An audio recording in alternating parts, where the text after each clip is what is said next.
Hello everyone. Jadi ini adalah bahagian 2 kepada praktis sumatif bab 2 untuk soalan fizik tingkatan 5. Kita akan mulakan dengan soalan nombor 8. Rajah 3 menunjukkan dua reka bentuk jak hidrolik X dan Y yang dicadangkan oleh seorang juruteknik. Merujuk kepada reka bentuk X, huraikan pengendalian jak hidrolik itu.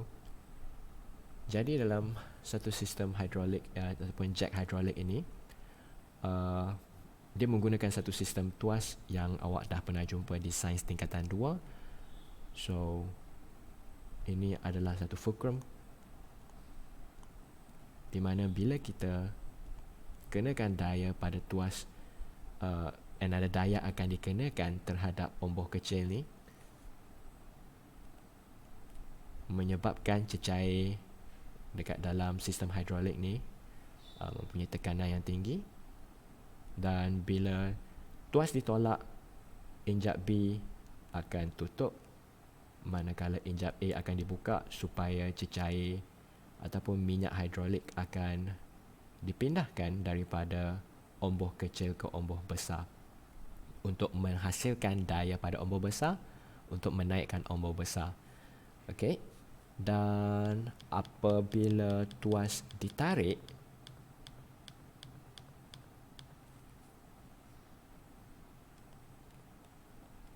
satu daya dihasilkan untuk menarik juga omboh kecil, dan pada ketika ini injap B akan buka dan injap A akan ditutupkan. So cecair daripada takungan minyak ataupun reservoir ni akan dipindahkan ke omboh kecil ini. So itu adalah penjelasan secara ringkas. Merujuk kepada reka bentuk X, huraikan pengendalian jak hidrolik itu. So kita boleh bahagikan kepada dua bahagian. A, apabila tuas ditolak, omboh kecil ditolak dan menghasilkan tekanan dalam cecair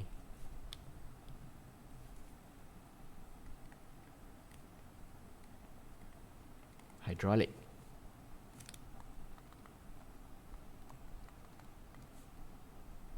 Lepas tu apa yang berlaku ialah injap A dibuka, manakala injap B ditutup. And then tekanan dipindahkan ke omboh besar dan menghasilkan daya output yang lebih besar. Daya output yang lebih besar dihasilkan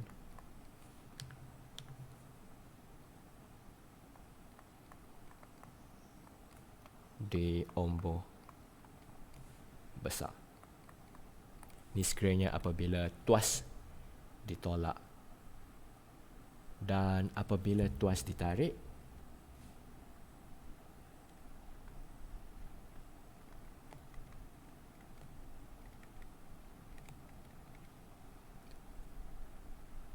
okey, omboh kecil ditarik. Bila omboh kecil ditarik, injap B terbuka, injap A tertutup. Minyak hidrolik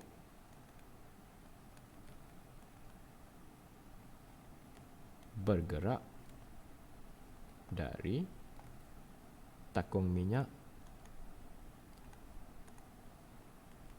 ke omboh kecil.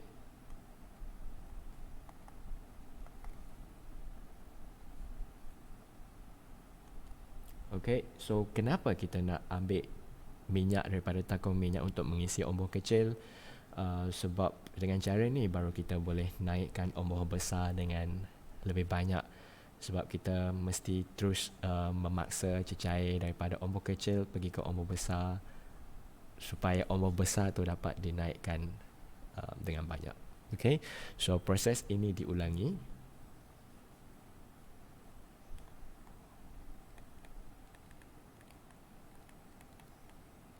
supaya ombor besar dapat dinaikkan sedikit demi sedikit. Okey, itu untuk A. Kaji reka bentuk X dan reka bentuk Y, bandingkan kelebihan dan kelemahan reka bentuk X dengan reka bentuk Y. So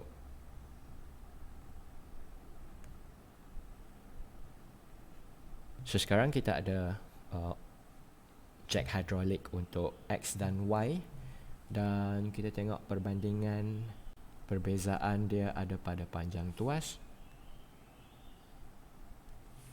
which kita belajar di science form tu, semakin panjang tuas yang ada semakin baik sebenarnya, sebab daya yang dihasilkan adalah lebih besar. Yang tu yang pertama. Perbezaan yang kedua yang kita boleh perhatikan adalah luas ombor kecil. Like kita tahu yang untuk X punya ombor kecil lebih besar sebenarnya. Fungsi ombor kecil adalah untuk menghasilkan tekanan dalam cecair hidrolik. So dalam situasi ini kita tengok Y lebih baik sebab semakin kecil luas, semakin tinggi tekanan. Sebab formula P is equal to F over A. So semakin kecil luas, semakin tinggi tekanan. So in this case Y lebih baik. Dan okay, kita dapat tengok juga perbezaan pada ombor besar. X mempunyai keluasan ombor besar yang lebih kecil berbanding dengan Y, which Y lebih baik sebenarnya sebab fungsi ombor besar adalah untuk menghasilkan daya output. Semakin besar keluasan ombor, semakin besar daya yang dihasilkan. Yang ketiga. Dan yang keempat adalah takungan minyak.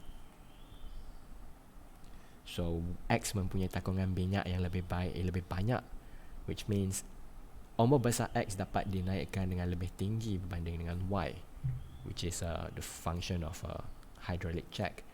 Sebab kita gunakan jack hidrolik untuk menaikkan objek. So kita nak naikkan setinggi yang boleh. So bandingkan kelebihan dan kelemahan reka bentuk X dengan reka bentuk Y. Kita boleh bandingkan pertama sekali daripada segi tuas. So X lebih baik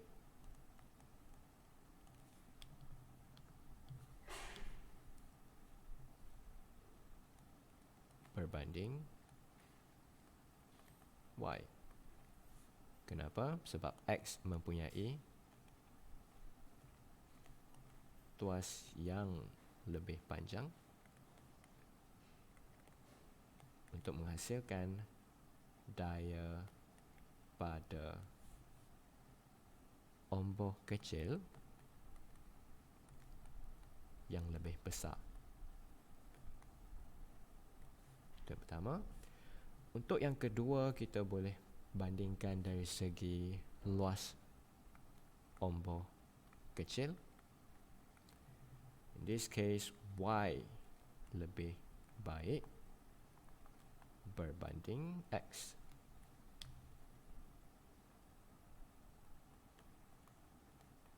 Kenapa? Sebab semakin kecil luas ombor kecil, semakin besar tekanan yang dihasilkan dalam cecair hidrolik.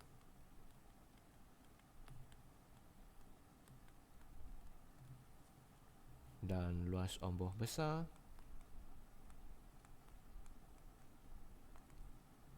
juga Y lebih baik banding dengan X.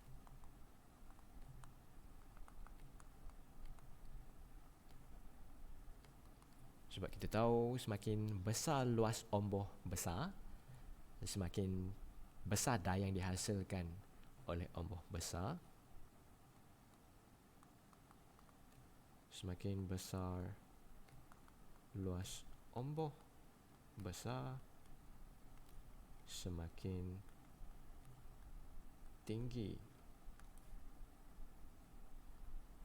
daya yang dihasilkan oleh omboh besar. Dan yang keempat, kita boleh bandingkan dari segi takung minyak ataupun reservoir, oil reservoir, takung minyak. This case X lebih baik berbanding Y. Kenapa? Sebab X mempunyai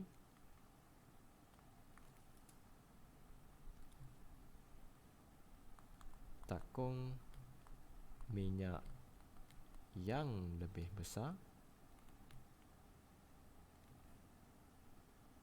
dapat menaikkan omboh dengan dapat menaikkan beban dengan lebih tinggi.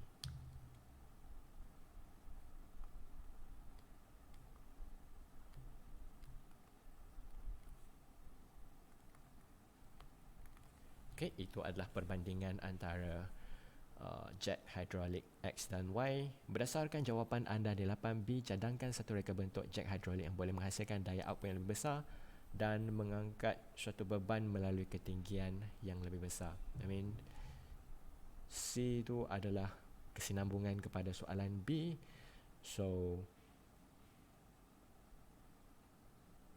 reka bentuk jet hidrolik adalah berdasarkan tuas, luas omboh kecil, luas omboh besar dan takungan minyak.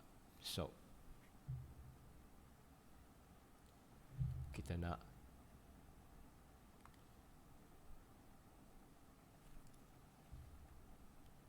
cadangan kita ialah luas ataupun tuas yang panjang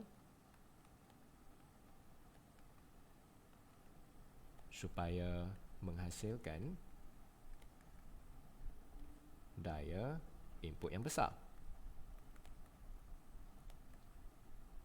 Kedua, kita nak luas omboh kecil yang kecil untuk menghasilkan tekanan cecair ataupun tekanan cecair hidrolik yang tinggi. Dan yang ketiga, kita nak luas omboh besar yang besar sebab kita nak menghasilkan daya output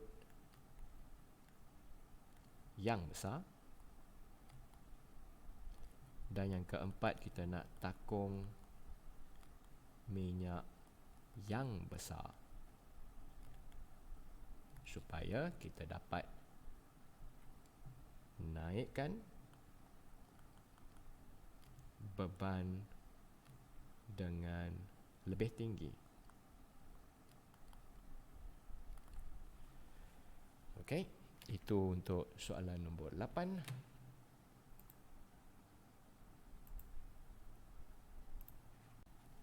Okey, untuk soalan nombor 9, sebuah balon udara panas terapung pegundi udara nyatakan prinsip Archimedes. Ini adalah textbook answer. Prinsip Archimedes menyatakan bahawa apabila objek tenggelam sebahagian ataupun sepenuhnya dalam satu bendalir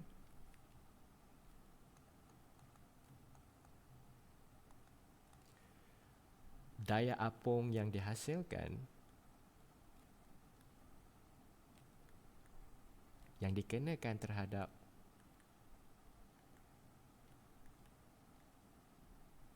objek adalah sama dengan berat bendalir yang disesarkan. Okay, when an object is partially or fully immersed in a fluid, the buoyant force exerted on an object is equal to the weight of fluid displaced. Itu ialah jawapan dalam bahasa Inggeris. Untuk B, terangkan hubungan antara berat balon dengan berat udara yang disesarkan. Okay, keyword dia ialah terapung pegun. Maksud dia daya paduan adalah sifar. So kalau kita ada satu hot air balloon yang terapung pegun, the buoyant force ataupun daya apung dan the weight adalah sama, yang menghasilkan daya paduan sifar. Jadi hubungan antara berat balon dengan berat udara yang disesarkan, sebab kita tahu yang in this case daya apung sama dengan berat, dan mengikut prinsip Archimedes, daya apung sama dengan berat udara tersesar ataupun disesarkan.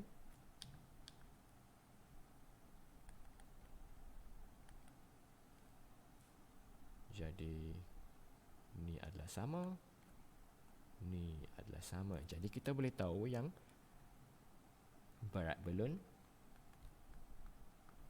udara panas adalah sama dengan berat udara disesarkan. Okey, apabila nyalaan pembakar dipadamkan dan ejak payung dibuka, balon itu mula menurun. Terangkan bagaimana tindakan ini membolehkan balon itu turun ke bumi. So, untuk C, jadi apabila injap dibuka,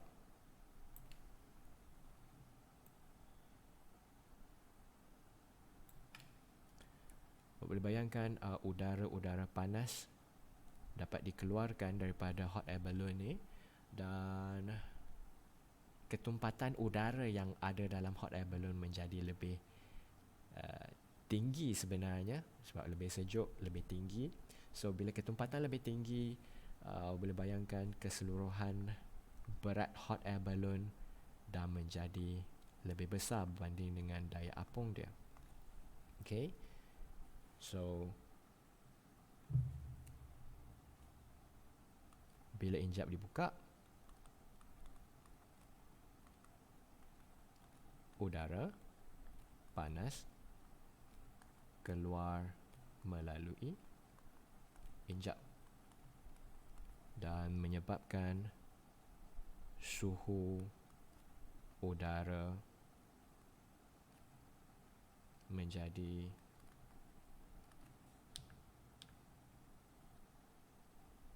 lebih sejuk dalam balon. So, suhu udara yang sejuk menyebabkan ketumpatan udara bertambah. Bila ketumpatan udara bertambah, kita punya berat balon bertambah.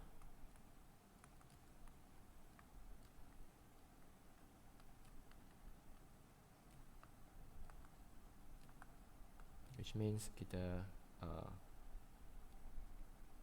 the W W, the weight is bigger than the buoyant force. Kita punya resultant force ataupun net force adalah ke bawah.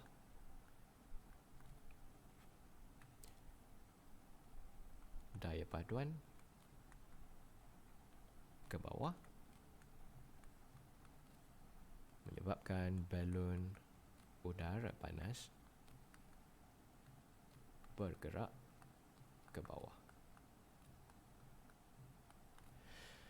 Okey, itu untuk soalan nombor 9. Kita pergi kepada soalan nombor 10.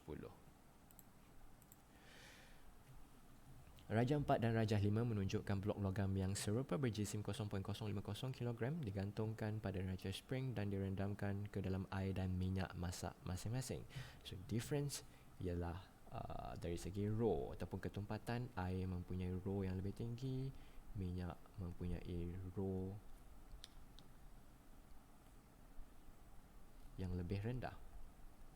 Okay, bandingkan tekanan di titik A dan titik B dalam Raja 4. Jelaskan jawapan anda. Okey, untuk soalan ni dia menjelaskan kenapa boleh wujudnya daya apung, sebab satu objek apabila dia mempunyai kedalaman yang nyata, in this case dalam blok ni kita B lebih dalam dan A lebih cetek, maksud dia tekanan air yang dikenakan terhadap A adalah lebih rendah banding dengan tekanan yang dikenakan dalam titik B lebih tinggi. So awak boleh bayangkan tekanan tinggi di B akan menolak ke arah A yang mempunyai tekanan yang lebih rendah, dan apabila B menolak ke arah A, di situlah kita dapat hasilkan satu buoyant force ataupun daya apung.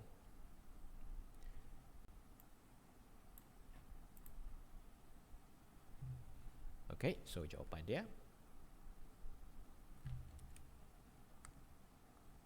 bandingkan tekanan di titik A dan titik B. So tekanan di titik B lebih besar banding dengan tekanan di titik A kerana B mempunyai kedalaman yang lebih tinggi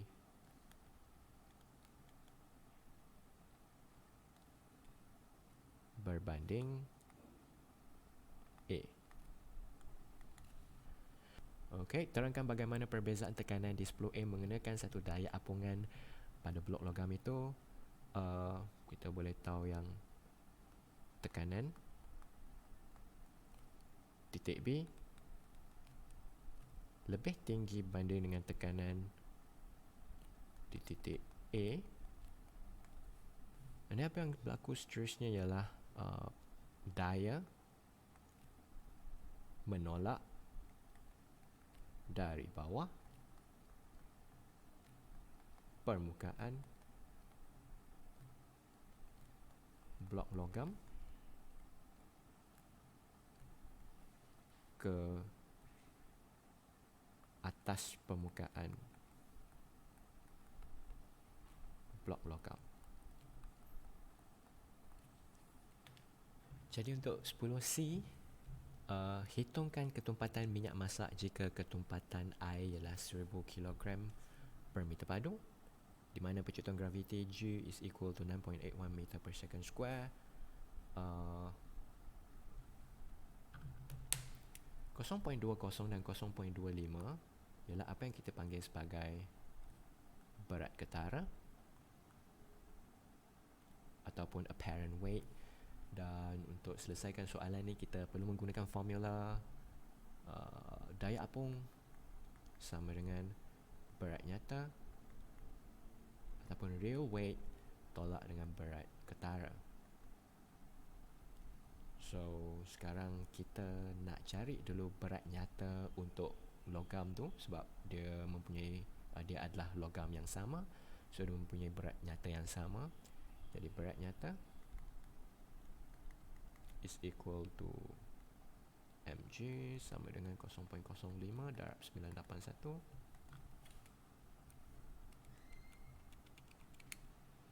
0.491.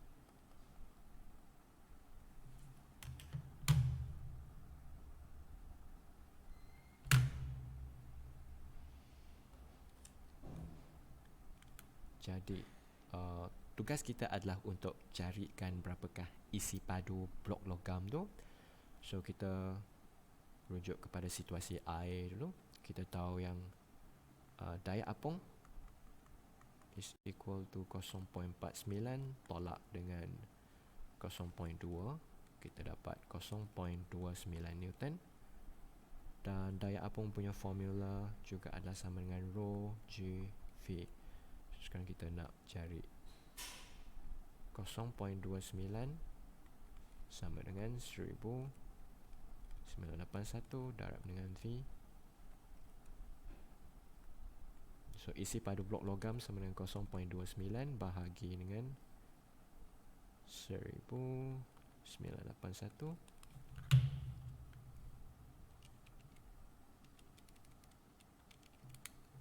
2.96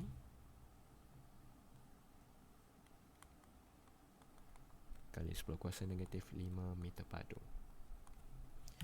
Dan kita nak cari ketumpatan minyak masak, kita juga boleh menggunakan konsep yang sama. So kita cari dulu buoyant force is equal to 0.49 minus 0.25, kita dapat 0.24 Newton. Dan 0.24 is equal to rho GV. Kita punya rho yang nak cari G lah 981, V kita guna 2.96 kali 10 kuasa negatif 5. So rho is equal to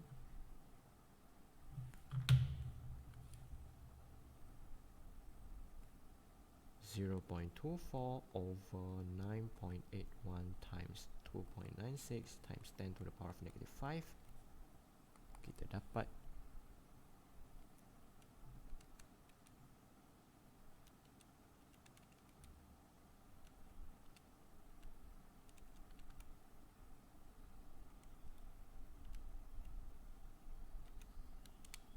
$826.51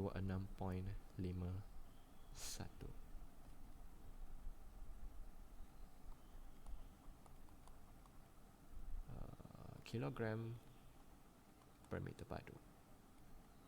Okay, so itu adalah perbincangan untuk soalan nombor 10. Soalan nombor 11. Gambar foto 1 menunjukkan sebuah kereta lumba yang distabilkan oleh daya ke bawah downforce semasa dipandu pada kelajuan yang tinggi. Terangkan penghasilan daya ke bawah itu dengan mempertimbangkan aliran udara melalui A. Spoiler yang berbentuk aerofoil songsang. So untuk A, aerofoil songsang.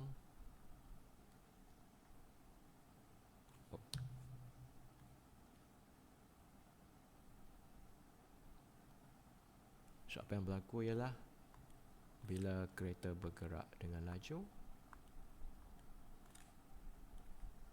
udara akan mengalir melalui bahagian atas aerofoil songsang dan bahagian bawah aerofoil songsang. Dan mengikut prinsip Bernoulli, semakin besar hal laju ataupun semakin tinggi hal laju, semakin rendah tekanan. Dan di bahagian atas semakin rendah hal laju, semakin tinggi tekanan. So kita boleh kata di bahagian atas aerofoil songsang, jangan keliru dengan aerofoil yang biasa.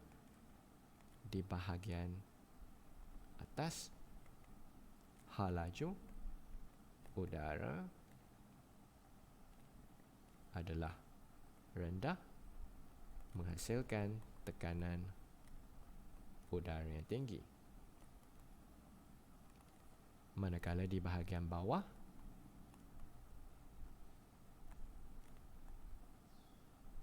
hal laju udara adalah tinggi, menghasilkan tekanan udara yang rendah, dan perbezaan tekanan yang tinggi di atas dan rendah di bawah menghasilkan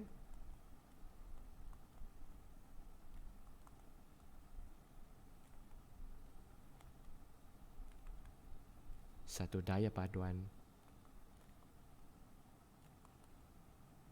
ke bawah. Okey.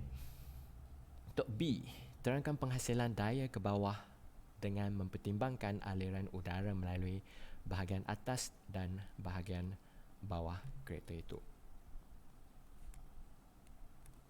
Jadi untuk bahagian B sebenarnya secara tak langsung kereta merupakan satu bentuk aerofoil. So udara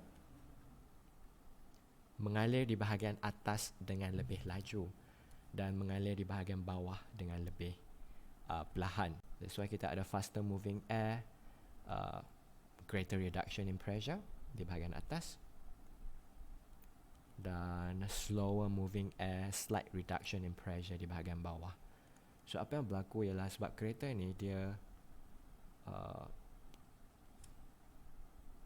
bentuk seperti satu aerofoil. So sebenarnya hal laju udara di atas adalah tinggi menghasilkan tekanan yang rendah, manakala hal laju udara di bahagian bawah adalah rendah menghasilkan tekanan yang tinggi. Jadi saya secara persendirian tak begitu setuju dengan soalan yang kata kita akan dapat hasilkan daya ke bawah. Disebabkan oleh bentuk kereta ni, kita sebenarnya akan menghasilkan satu daya paduan ke atas.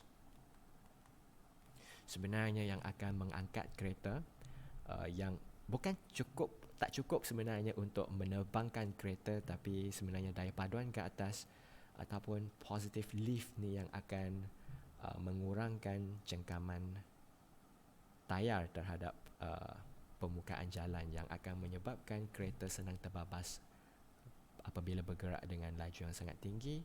That's why kita perlukan aerofoil yang diterbalikkan untuk menghasilkan satu downforce ataupun daya ke bawah untuk menambahkan cengkaman tayar terhadap jalan. Okey, kita proceed kepada soalan nombor 12. Rajah 6 menunjukkan sebahagian daripada sistem brake hidrolik bagi sebuah kereta. Seorang pemandu mendapati bahawa pedal brake perlu ditekan yang lebih kuat dan lebih ke dalam untuk menghentikan kereta itu. Kenal pasti kelemahan dalam sistem brake kereta itu. Jadi kita boleh nampak kelemahan yang pertama ialah bar pedal brake ni. Seperti sistem yang kita tengok dalam soalan tadi, sistem tuas lebih baik sebenarnya sekiranya kita mempunyai bar pedal yang lebih panjang. So kiranya in this case bar pedal brake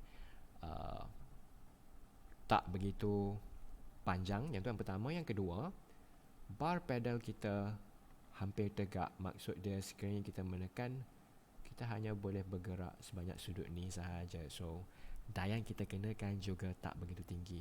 Selebih baik sekiranya kita dapat condongkan lagi bar pedal brake supaya bila kita tekan, dia boleh pergi lebih jauh dan mengenakan daya yang lebih besar. Itu yang pertama.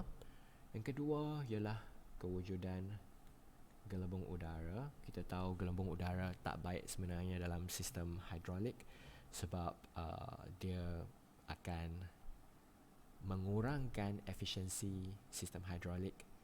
Dan yang ketiga, kita tengok dari segi luas keratan rentas silinder induk dengan silinder roda tak begitu besar perbezaan dia. Sepatutnya kita perlukan silinder roda yang besar berbanding dengan silinder induk yang kecil untuk menghasilkan daya yang lebih besar di silinder roda. So kena pasti kelemahan dalam sistem brake itu pertama sekali dari segi bar pedal brake yang pendek dan hampir tegak. So menyebabkan daya yang dikenakan terhadap silinder induk adalah kecil. Itu yang pertama. Yang kedua, wujud gelembung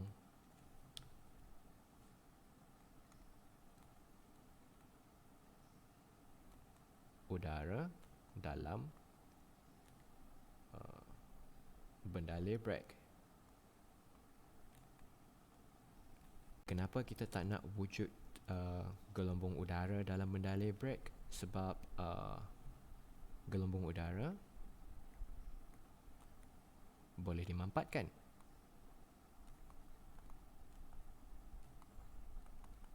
Yang akan menyebabkan tekanan bendalir brake tak begitu tinggi.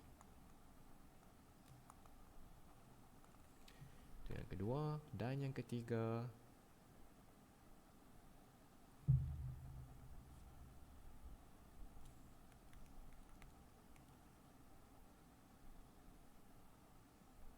luas keratan rentas silinder roda yang hampir sama dengan silinder induk, yang akan menyebabkan daya yang dihasilkan pada silinder roda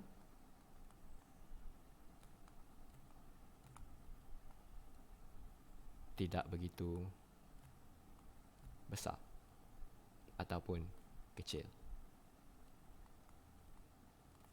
Alright, daya yang dihasilkan pada silinder roda tak begitu besar. So, untuk cadangkan pengubahsuaian kepada sistem brake itu supaya kereta boleh dihentikan dengan lebih berkesan, jawapan anda hendaklah termasuk aspek-aspek yang berikut: ciri-ciri bendalir. So, kita boleh selesaikan soalan ni dalam satu jadual. Untuk B, aspek dan sebab. So, kita nak ciri-ciri bendalir yang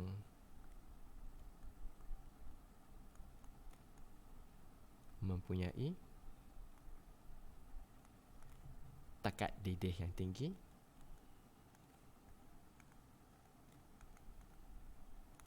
kenapa kita nak bendalir yang mempunyai takat didih yang tinggi? Sebab tak mudah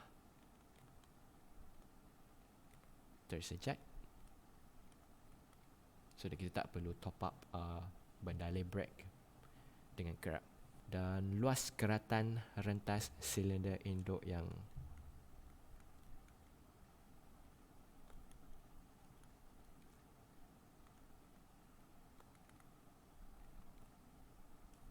kecil supaya kita boleh hasilkan tekanan yang tinggi dalam sistem hidrolik.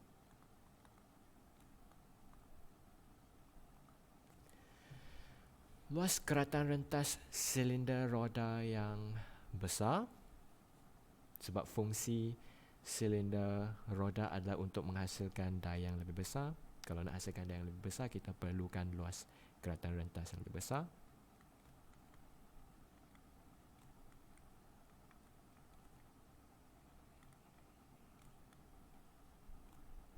Yang besar untuk menghasilkan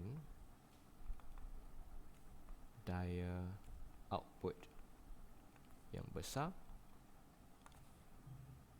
Untuk yang ni, hasilkan tekanan tinggi dalam sistem hidrolik supaya kita boleh hasilkan daya output yang besar. Panjang bar pedal brake, of course kita nak yang panjang.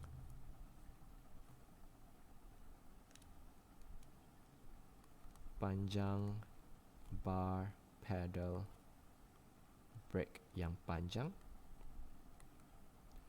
sebab semakin panjang bar pedal brake, semakin besar daya yang dapat kita hasilkan. Ni sistem tuas. Semakin besar daya input yang akan dapat contribute kepada tekanan yang semakin tinggi dalam sistem hidrolik.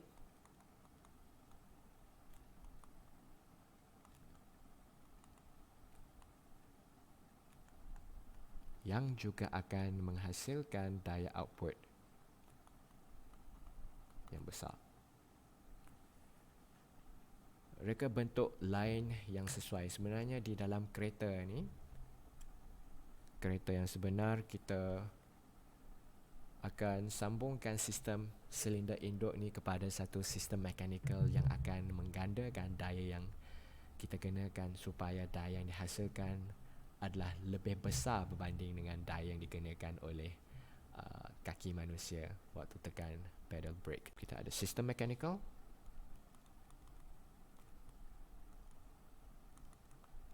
antara pedal brake dan silinder induk. Fungsi dia adalah untuk menggandakan daya input,